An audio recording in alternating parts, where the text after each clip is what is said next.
آنا. افطاری ہمارے ساتھ اس کی طے ہو گئی, مسجد چلا گیا.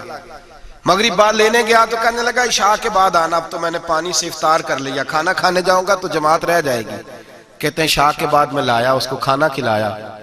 رات گہری ہو گئی تو میں نے کہا تو سو نہیں جاتا؟ کہنے لگا کوئی عرض نہیں, کبھی دور مزدوری کرنے نکل جاؤں تو رہ بھی جاتا ہوں, گھر والوں کو پتا ہے. کہتے میں نے مسافر خانہ کھولا, یوں سمجھیے ڈرائنگ روم, بیٹھک میں نے کھولی, اس کو سلا دیا.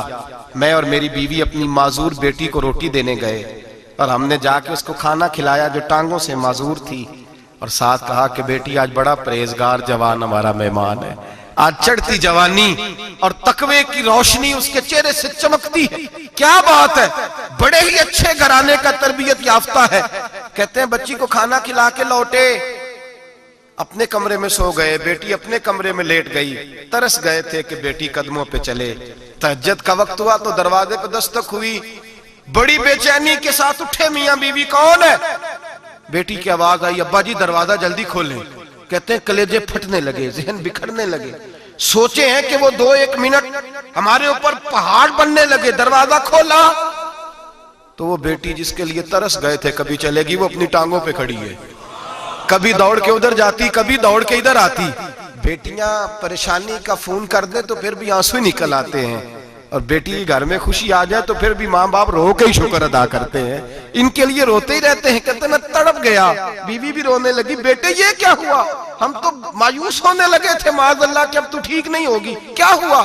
کہنے لگے ابا جی اماں جی آپ نے بتایا نا نیک جوان آیا ہے, نیک آیا ہے. تو میں آپ چلے گئے تو میرے دل میں خیال آیا, اے اللہ اگر وہ واقعی نیک ہے تو اس کے صدقے مجھے شفائی عطا فرما دے. یا ایھا الذین آمنوا اتقوا اللہ وابتغوا الیہ الوسیلہ, اے اللہ صحت ہی دے دے. کہتے ابھی میری دعا بھی پوری نہیں ہوئی کہ میرا وجود حرکت کرنے لگا, اور یہ دیکھو میں اٹھ کے کھڑا ہو گئی ہوں. کہتے ہیں ہم لوگوں نے یہ دیکھا تو بھاگے اس کے کمرے کی جانب. جب دروازے پہ ہاتھ رکھا تو دروازہ کھل گیا. آگے گئے تو پلنگ خالی تھا, ایک رکا چھوڑ گیا ہے. کہنے لگا مجھے پتا ہے میری حقیقت کھل گئی ہے, میں تو اللہ کا بندہ ہوں. اگر تمہیں مجھ سے ذرا بھی پیار ہو گیا ہے تو پھر میرے پیچھے نہ بھاگنا, اللہ کی بارگاہ میں جھک جانا, پھر گناہوں سے توبہ کر لینا. کہا وہ تربیت یافتہ جوان آیا ہے اور مجھے بدل گیا ہے. میرے بھائی ماں باپ کی ذمہ داری اولاد کو نکھارنا ہے, ان کو سنوارنا ہے. روزی روٹی کی ذمہ تو اللہ تبارک و تعالی نے لیا ہوا ہے. جو ڈیوٹی اللہ کی تھی وہ معاذ اللہ ہم نے اپنے ذمہ لے لی ہے. اولاد کو رزق حلال کی تربیت کریں, انہیں حکم دیں کہ وہ ہاتھ نہ پھیلائیں, انہیں کہیں کہ وہ محنت کر کے کھائیں, لیکن اصل تو ان کا اخلاق سنوارنا ہے. بچے ہمارے ان کی پوزیشن اتنی خراب ہو جاتی ہے, ہم لاڈ پیار میں اتنا ضدی کر لیتے ہیں. جب جس بچے کا ماں باپ کے ساتھ گزارا نہیں, بتلائیے وہ بیوی کے ساتھ گزارا کرے گا؟ جس کا ماں باپ کے ساتھ وقت نہیں گزرتا وہ بہن بھائیوں کے ساتھ گزارے گا؟ جس کا ماں باپ کے ساتھ وقت نہیں گزرتا وہ کولیگز کے ساتھ وقت گزارے گا؟ کس طرح وہ اپنے آپ کو, میرے نبی کریم سید عالم صلی اللہ علیہ وسلم نے ڈیوٹی لگائی کہ ماں باپ اپنے بچے کی تربیت کریں, انہیں اللہ سے جوڑیں. تکلیف میں وقت گزارا جناب اسماعیل نے. ایک روایت ایسی بھی ملتی ہے کہ 13 سال حضرت ابراہیم پلٹ کے گئے نہیں بیٹے کا پتہ لینے, لیکن جب بھی بیٹے نے ماں سے باپ کے بارے میں پوچھا کہ میرے والد کیوں نہیں آتے, تو ماں نے ایک ہی لفظ کہا, بیٹے جناب ابراہیم اللہ کے نبی ہے اور اللہ کے حکم سے ہمیں چھوڑ گئے ہیں. ایسی تربیت, ایسی ٹریننگ, بچے کے ذہن کو بدل ڈالا, اسے اللہ والا بنا لیا. اور ہمارے مفسرین نے بحث کی ہے کہ جناب اسماعیل جو اللہ کی راہ میں قربان ہونے کو تیار ہو گئے, ان کے سینے میں جو رب کریم کا اتنا پیار موجزن ہوا کہ وہ گردن کٹانے پہ تیار ہو گئے, تو فرماتے ہیں یہ تربیت جناب ہاجرہ کی تھی, یہ ٹریننگ حضرت وہ فیضان نظر تھا, یہاں کے مکتب کی کرامت تھی. سکھائے کس نے اسماعیل کو آداب فرزندی؟ میرے بھائی یہ جناب ہاجرہ نے تربیت دی.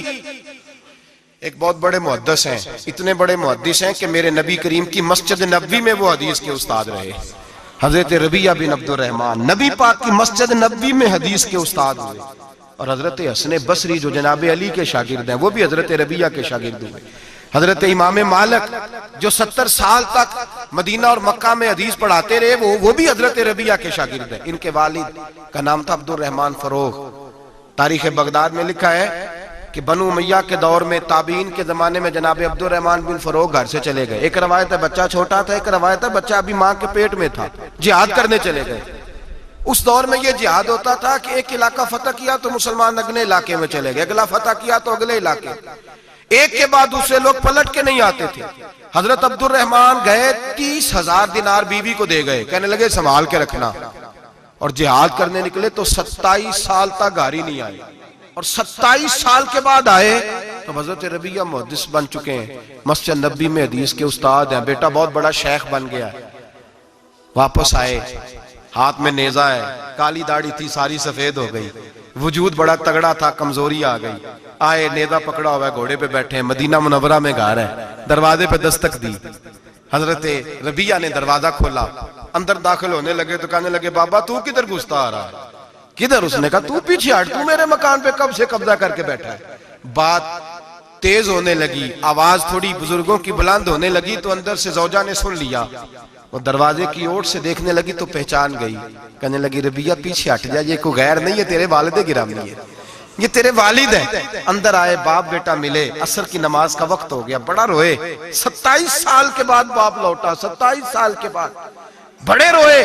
نماز کا وقت ہوا تو حضرت ربیہ جلدی سے وضو کیا، مسجد نبوی شریف چلے گئے۔ جناب عبد الرحمن فروغ نے ابھی کھانا وانا کھانا تھا، کھانا کھانے بیٹھے تو حکم دیکھے شوہر کیا کرتا ہے، یہ نہیں پوچھا کہ 27 سال حال کیا رہا، پوچھنے لگے میں تجھے 30,000 دینار دے گیا تھا، وہ کدھر ہے؟ تو زوجہ کہنے لگی کھانا کھا لو، عصر کی نماز پڑھ کے آؤ، پھر بتاتی ہوں پیسے کہاں ہیں، آپ کی رقم بڑی اچھی جگہ پہ محفوظ ہے۔ کہتے ہیں میں نماز پڑھنے مسجد گیا، عصر کی نماز کے بعد میرے نبی پاک کے منبر پر ایک نوجوان بیٹھا ہے، گھر میں تو ان کا انداز ٹوپی پہننے کا تھا نا، سادے عام لباس میں، مسجد نبی میں جبہ پہنا ہے، سر پہ امامہ ہے، خوبصورت لب و لہجے میں رسول اللہ کے منبر پر بیٹھ کر، نبی پاک کے منبر پر بیٹھ کر، پتہ نہیں آپ کو اس بات کی لذت نصیب ہو رہی ہے کہ نہیں، عام جگہ نہیں، نبی پاک کے حضور کے منبر پر بیٹھ کر نبی پاک کی حدیثیں سنا رہے ہیں، اتنا بڑا مقدر۔ کہتے ہیں حضرت امام مالک جیسے لوگ، خواجہ حسن بصری جیسے لوگ کاغذ قلم لے کے حدیثوں کی سماعت کر رہے ہیں، ان سے درس لے رہے ہیں۔ جناب عبد الرحمن کہتے ہیں میری نظر اٹھی، کچھ بوڑھا ہو گیا تھا، کچھ اس وقت وہ ٹوپی میں سادے لباس میں تھے، پہچان نہ پایا۔ ایک شخص سے پوچھا یار ہے تو جوان پر اس کے چہرے کی نورانیت میرے دل کو بھا گئی ہے تو جوان پر اس کا حدیثیں بیان کرنے کا انداز میری طبیعت کو گھائل کر گیا، یہ کون ہے جو نبی پاک کی مسجد میں بیٹھ کے حدیثیں بیان کر رہا ہے؟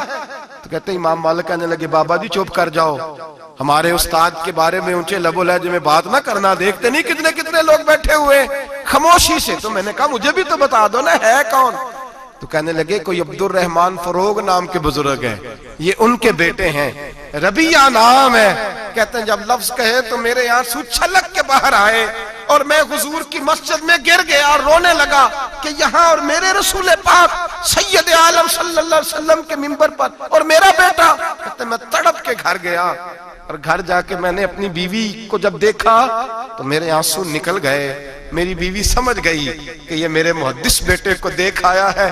کہتے ہیں بیوی رو کے کہنے لگی میں نے آپ کے 30,000 دینار آپ کے بیٹے کو مصطفیٰ کریم کی حدیث کا استاد بنانے میں خرچ کر دیے، میں نے وہ 30,000 دینار خرچ کر دیے، 30,000 دینار آپ کا بیٹا میں نے۔ تو کہتے ہیں میں اپنی بیوی کی طرف دیکھنے لگا، میں نے کہا قربان جاؤں، میں اگر اللہ کے دین کے رستے میں تھا تو نے میرے ساتھ نیکی کی ہے، میرا بیٹا بھی دین کے رستے پہ لگا دیا۔ میرے بھائی اللہ سے جوڑا، اللہ سے جوڑا ان لوگوں نے اپنی اولادوں کو، رب کریم والا بنایا ان لوگوں نے اپنی اولادوں کو۔ اور پھر جب ارشاد فرمایا کہ چھوٹی چھوٹی برائی، ایک لقمہ حرام سے بھی وہ لوگ بچے، اور پھر جو آیت نمبر 18 نے کہا کہ وَلَا تُصَغِّرْ خَدَّكَ لِلنَّاسِ، بیٹے منہ پھیر پھیر کے نہ جا، پھیر پھیر کے نہ جا۔ اگر آپ ناراض نہ ہوں تو ہم تربیت دیتے ہیں، کہتے ہیں اس بچے کے ساتھ نہ پھرا کر، یہ غریب ہے، اس کے ساتھ نہ پھرا کر۔ وَلَا تَمْشِ فِي الْأَرْضِ مَرَحًا، حضرت لقمان بیٹے سے کہتے ہیں منہ پھیر پھیر کے لوگوں سے بات نہ کر اور اکڑ اکڑ کے نہ چل۔ إِنَّ اللَّهَ لَا يُحِبُّ كُلَّ مُخْتَالٍ فَخُورٍ، اللہ کو وہ پسند ہی نہیں جو اکڑ اکڑ کے چلے اور اترائے۔ ابھی بھی رواج ہے کہتے ہیں دوستی لگانا تو اپنے برابر کے دوستوں سے، ایسے نہ وہ ہمارا سٹیٹس ہی نہیں، ابھی بھی وہ فرق، جو تو سید بھی ہو، مرزا بھی ہو، افغان بھی ہو، تم سبھی کچھ ہو، بتاؤ کہ مسلمان بھی ہو۔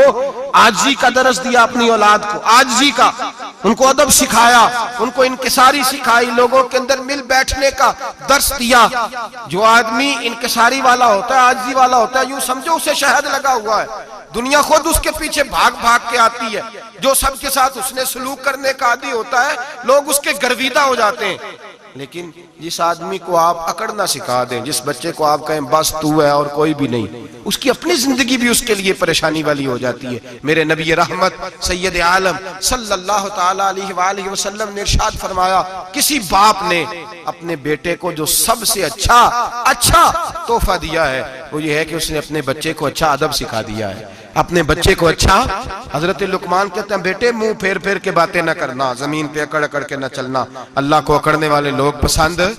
ہارون رشید نے امام نسائی کی ڈیوٹی لگائی کہ میرے بیٹے کو حدیث پڑھائے گھر آ کے، تو امام نسائی کہنے لگے یہ نبی پاک کا دین ہے، یہ میں اس کو رسوا نہیں کر سکتا، جس نے پڑھنا ہے میرے پاس آ کے پڑھے، اور جہاں سب بچے بیٹھتے ہیں وہیں پڑھے۔ ہارون رشید کہنے لگا حضور آپ کیا سمجھتے ہیں، میں نے بھی تو آپ کو آزمانے کے لیے یہ جملہ کہا تھا، یہ وہیں آ کے پڑھے گا جہاں سارے غریبوں کے بچے پڑھتے ہیں۔ اب تو روز استاد کٹہرے میں کھڑا ہوتا ہے، اسکول کے استاد کا تو مجھے نہیں پتا، پہلے مدرسے کا استاد تو روز بیچارہ ہاتھ باندھ کے چودھری صاحب نے کہنے سے میرے منڈے نو مارے تو 8,000 کا مولوی ہے، اور میرا بیٹا تو 8,000 کے روز گول گپے کھا جاتا ہے، میرے بیٹے کو تو نے مارا ہے، تجھے اپنی حیثیت کا پتہ ہے؟ روز استاد کٹہرے میں کھڑا ہوتا ہے۔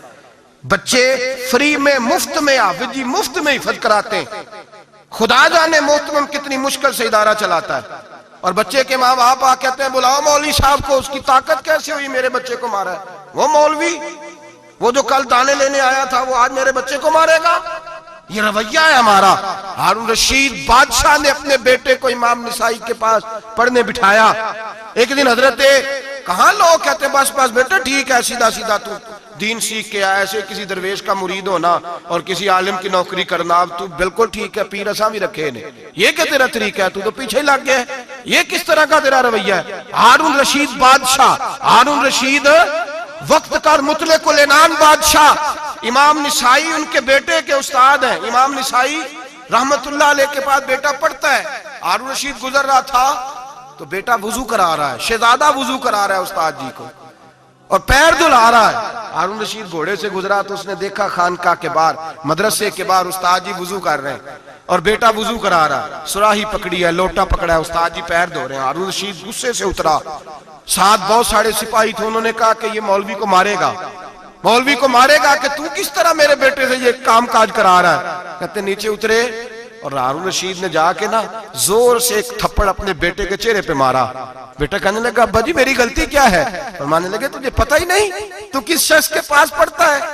تو پانی ڈال رہا ہے، تیرے استاد کو اپنے ہاتھوں سے اپنے پیر دھونے پڑ رہے ہیں، بیوقوف، ایک ہاتھ سے پانی ڈال اور دوسرے ہاتھ سے استاد کے پیر دھو، تجھے پتہ ہی نہیں کہ یہ شخص جب نبی پاک کی حدیثیں بیان کرتا ہے تو کئیوں کو مصطفیٰ کا دیدار نصیب ہو جاتا ہے۔ یہ پتہ نہیں تو کس محدث کا شاگرد ہے، ایک ہاتھ سے پیر پہ پانی ڈال دوسرے ہاتھ سے دھو، اس لیے کہ بانج علموں جو کرے فقیری وہ کافر مرے دیوانہ ہو۔ اگر تو نے دنیا میں کامیاب ہونا ہے تو اس سے فیض علم حاصل کر، بیٹے یاد رکھ، اگر تو اس کی بارگاہ میں حاضری دے گا تو تو آگے بڑھے گا۔ حضرت عمر بن عبدالعزیز کتنا بڑا شخص ہے، ثانی عمر کہا گیا، ثانی عمر کہا گیا۔ حضرت عمر بن عبدالعزیز رحمت اللہ علیہ، حضرت صالح بن کسان ایک محدث تھے مدینے کے، ان کے شاگرد تھے۔ بچوں کو ہم آج ہی کہاں بچے ادب کرتے ہیں اساتذہ، کہاں ادب کرتے؟ ایک اسٹوڈنٹ مجھے کہنے لگا جی ہم ادب کرتے تھے جب تک استاد ٹیوشن نہیں لیتے تھے، اب استاد بھی تو ٹیوشن لے کے پڑھاتے ہیں۔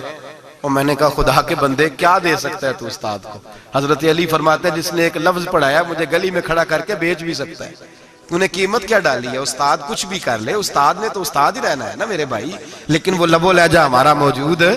مجھے ایک دفعہ میرے کالج کے لوگوں نے بلایا، کہنے لگے آپ یہاں بھی پڑھے ہوئے ہیں اور مدارس میں بھی، تو ذرا فرق بیان کریں کالج کا اور مدرسے کا، کچھ بیان کریں۔